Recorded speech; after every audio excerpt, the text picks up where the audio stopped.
Good evening. This is the January 25th meeting, 2023 meeting of the Moscow Planning and Zoning Commission. Welcome, everybody, and a special welcome to our newest member, an encore performance, Sue Scott. Thank you. It's great to have you with us.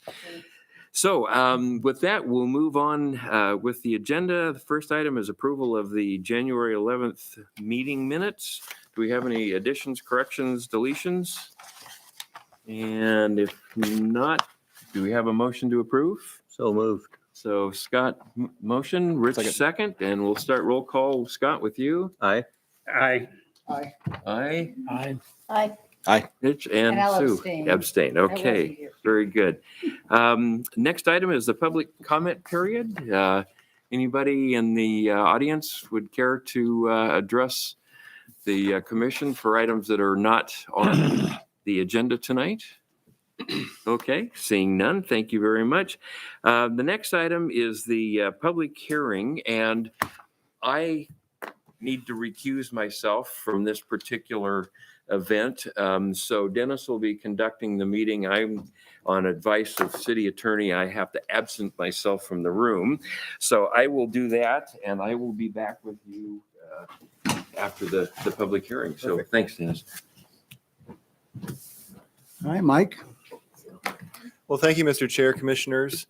Before you tonight, we have a public hearing, and this is a proposed rezone of a 0.54 acre property located at 706 West Palouse River Drive in the Anderson 7th subdivision.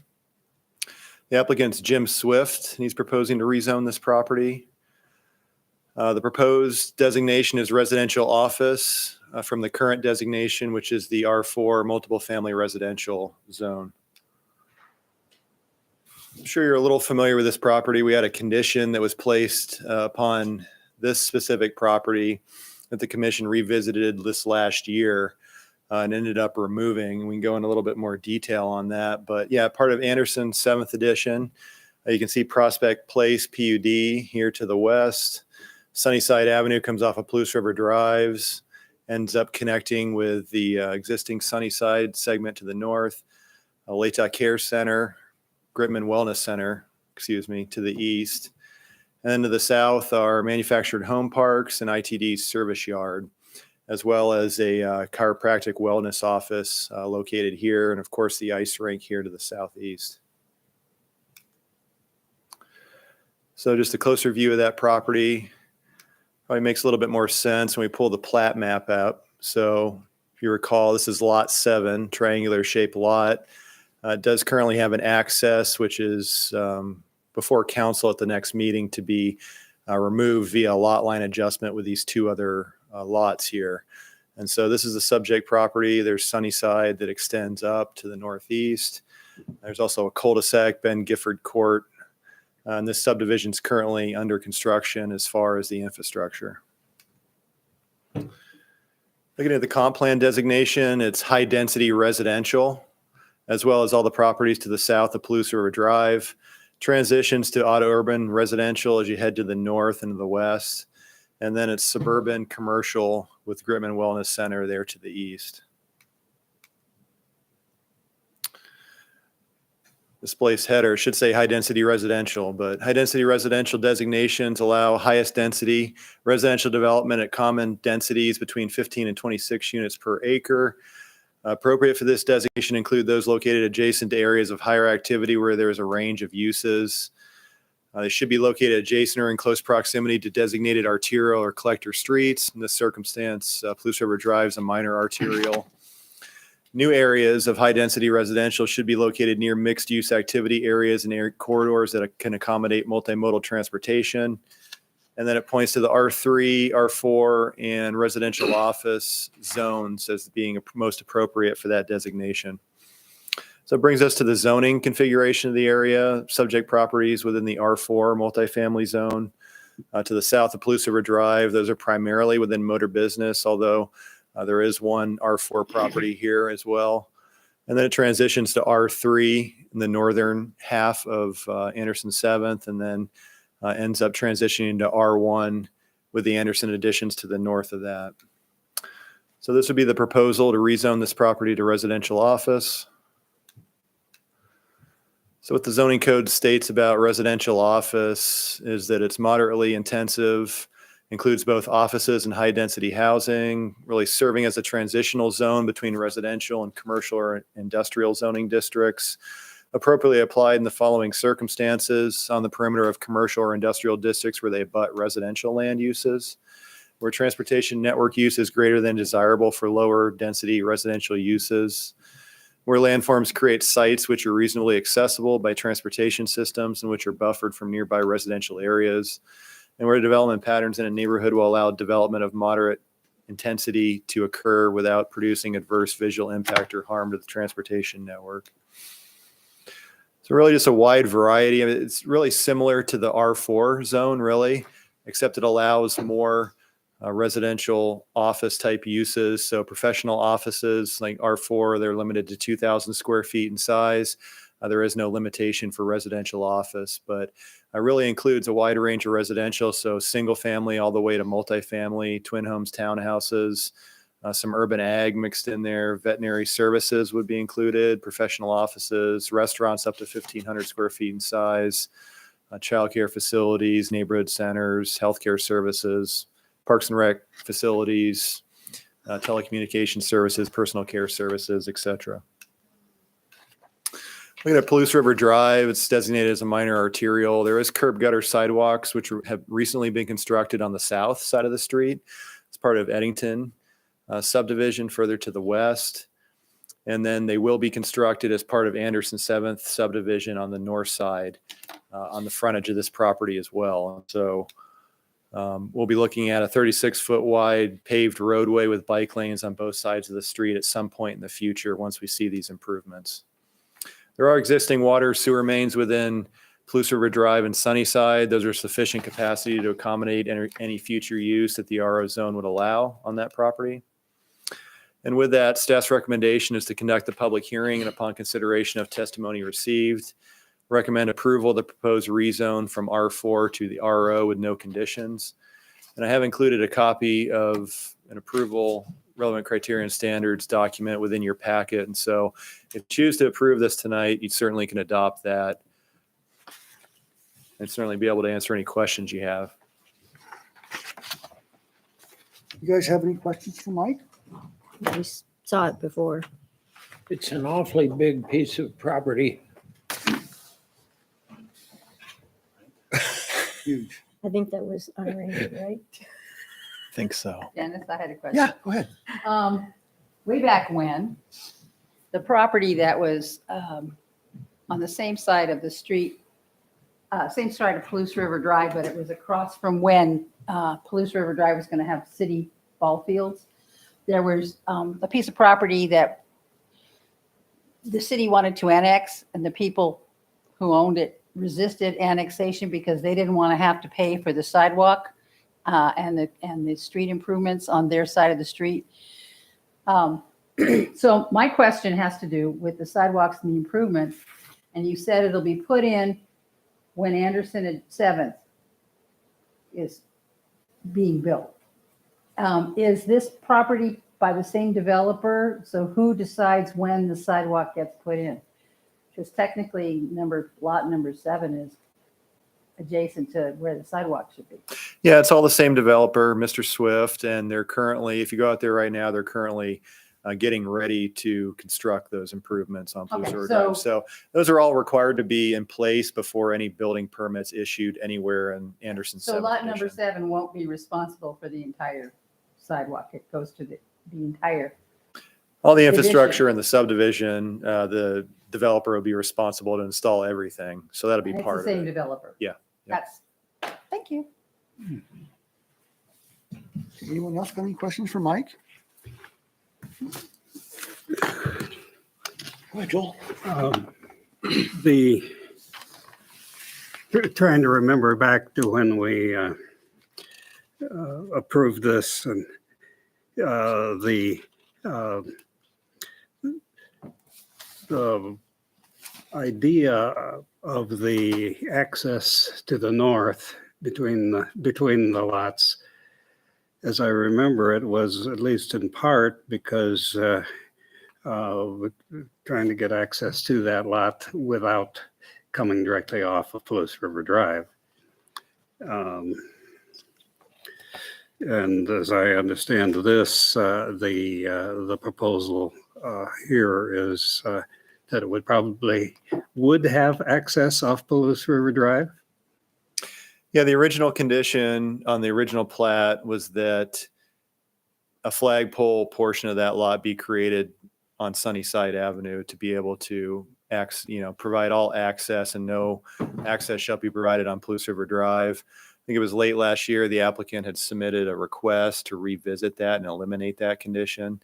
And so through P&Z and council, that condition was amended to allow access if it's a commercial use upon that property. But if it's a residential use, they would still need to use Sunnyside Avenue. So applicants indicated that I think a commercial use is planned for the property. So that would be consistent with that condition of approval. I suppose I must have voted for that. Well, as I recall, it is so that you don't have commercial driving going through the subdivision, Mhm. which they don't want. And you have a substantial hill there. So it would be very inconvenient or difficult to have it come into the back, Right. what I would call the back of the property off of that hill. And it's low building, so it's not going to interfere with the view, as it were, for the residents interfere with above. what? It's not a tall building, it's a low building. So it's not unpleasant for the subdivision above, because there's a hill, so they can still, they're not looking into a building, not that prevents them from building it. Yeah, The Maybe plan is- we should proceed with the rest of the public hearing before we Before we get, okay, I was just answering your Yeah. question. as I recall. Correct. Good memory. Yep. Those are all Very good points that were memory. talked about. Better than me. Okay, any other questions for Mike? Anybody? Okay, thanks, Mike. Okay, we'll open the public hearing, if not already open, and hear from the applicant.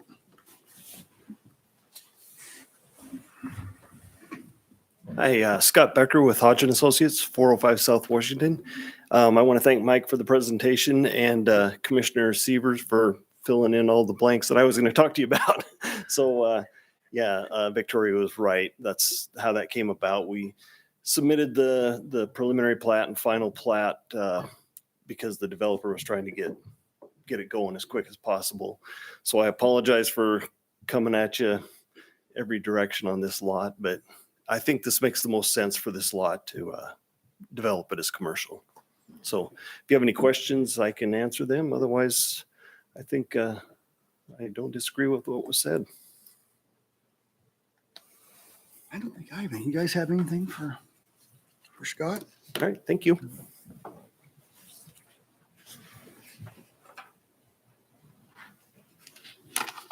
All right, with that, we'll open it up. If anyone in favor of this project wants to speak, or neutral, or anyone opposed? Anybody, anything? Okay.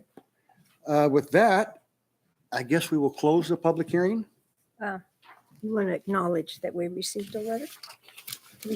We did receive a letter that relates. Oh, okay, I didn't see that. Yeah, we'll acknowledge that, put that in.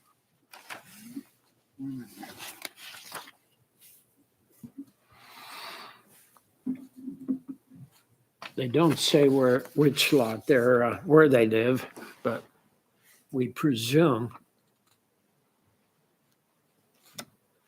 Somewhere above Yeah, we can put that into into the record. our file, I guess. And with that, I guess we'll close the public hearing and just open it up for discussion. Do you guys have anything to say about it? I understand this person's concern. It's the same thing every time. It's hard for change, but sometimes change has to happen for as far as this one goes. it seems like this street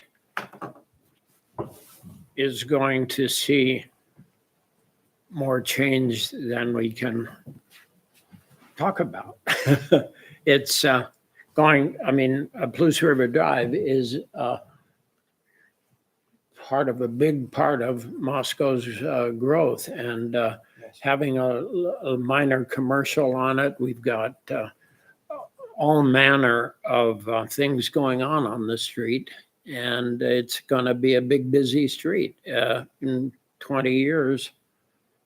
20? Yeah. And so Yeah, to me, it's a street to put something on. yeah. It And seems to so fit. I think it's just, it's clearly not a private, quiet residential street. It's going to be busy. And so I think it's just fine. I'm in favor. I think we can go forward without any compunction. Joel, go ahead. Yeah, I definitely agree that this is going to be it's going to be a street that we're going to hear more of on this commission. Yes. Or some of you are going to hear more of. But we had a presentation to this, I guess maybe it was to the Transportation Commission by the highway director over at Pullman, talking about the growing use of our Palouse River Drive connecting on further to the west for truck traffic headed toward Pullman and beyond. That caused me to actually go out there and drive further over to Pullman, starting with Palouse River Drive, the route that I hadn't taken for. If you haven't done it, you should do it. It's The old ring road rears its ugly head. the Washington side has been substantially improved, and it's compatible with the growing truck traffic. We still haven't had the pressure to. Well, we've talked about it. We've got it's scheduled, but the improvements haven't really happened on our side yet. So we're going to see more of that. But I guess I tend to agree that commercial development rather than residential development immediately adjacent to Palouse River Drive probably makes sense. So I would also agree, and you have other commercial uses. You have the wellness center, you have some other commercial uses here. And so it transitions. You really don't, it's more preferable than to have houses here with driveways they're backing into. As I recall, the plan was to do a drive one way in and a second exit to go out. So your traffic Backing out. flow is going to be good. And it's a logical use of this piece of property. I agree. As well. Hey, anyone else got anything? Anything? Well, Okay, I entertain a motion for this. I will move the approval of the proposal. second. Second. Okay, I have a motion and a second. We'll start with the votes. Richie? Do we need to approve do we want to include the relevant? Do you want the Criterion relevant standards? at the same time or separately? It's up to you. So you can do it. We were talking about that. We didn't have to because we are meeting on the 8th or whatever. Or We are, but it's included. So you You can, want to do that? yeah, Seems like. Sure. Yeah. Yeah. Included. Go ahead, we'll just make a motion for that. Is that what we do? yeah, you would just add on and adopt I will, relevant criteria and add that on standards. to my motion. Okay, Joel's adding that onto his motion. Scott approves. Second. Scott's going to second it again, so we're good there. And now we'll take a vote. Yeah? Sorry, Okay. Richie? I Corey? I Aye. Aye. Aye. Aye. Okay. Don't forget about Sue. Sue? She's hiding out there. Gosh. All right. Sue. Yes, go ahead. Aye. Okay. This is the second time I've done that. All right, we'll bring the boss back in now.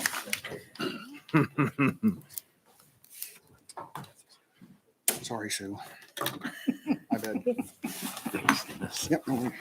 Always seems a little strange to have to go through this process, but thank you all for indulging us.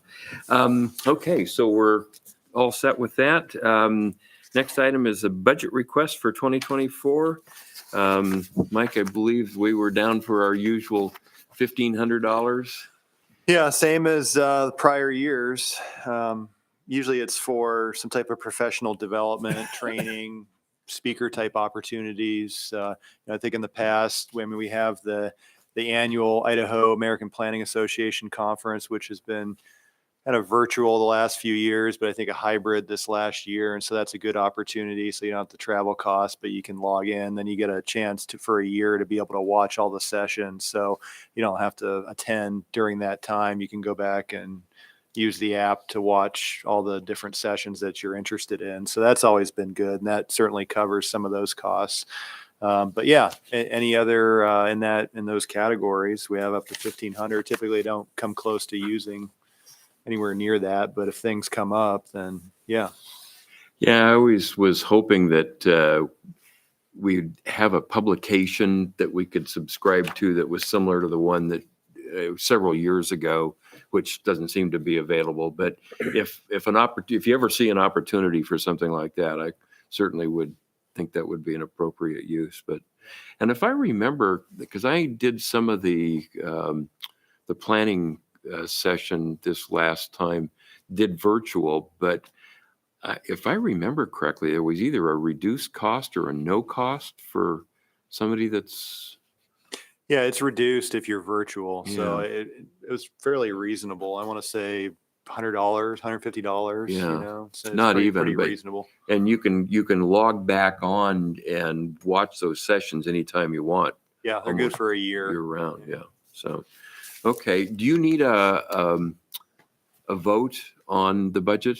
Yes, please. Okay. So do we have a motion to propose a $1,500 budget for the next fiscal year? So moved. Okay. So Dennis moved. Second. Second for Victoria. So we'll do roll call, starting with Sue. Hi. Rich. Hi. Victoria. Aye. Aye. Dennis Aye. and Joel and, Aye. okay. So we've got a budget for, is that going to be fiscal 23? Nope. 24. Oh, geez. No. Time flies when you're having fun. And that starts June 1st, July 1st, October 1st. October 1st. Okay. I knew federal fiscal year was October, but I, for some reason, thought that the city had a different fiscal year. Nope. Yeah. Okay. My birthday, October 1st. All right. Ah. Okay. We'll celebrate. Yeah. Okay. The next item, Transportation Commission report. The next meeting is, the Transportation Commission always meets the afternoon of the day after the P and Z. And we only meet on the second Thursday of the month. So that will be the 9th after our meeting on the 8th. Oh, of course.